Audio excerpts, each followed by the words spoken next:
Biri var kafamda ve biraz kafa dağıttım. İstemediğin her şeyi inan isteyerek yaptım. Hayatım zor kızım, sen zora alışacaksın. Doldum artık, anla beni, senden uzaklaştım evet. Sabir kardeşimizin sürdüğü Vaz 2107'ye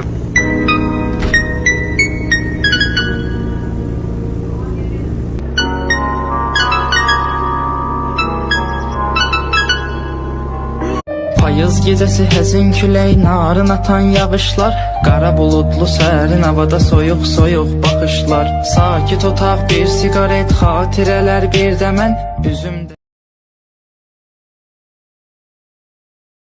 Payız gecəsi həzin külək, narın atan yağışlar, qara buludlu sərin havada soyuq soyuq baxışlar. Sakit otaq, bir siqaret, xatirələr bir də mən üzümdə.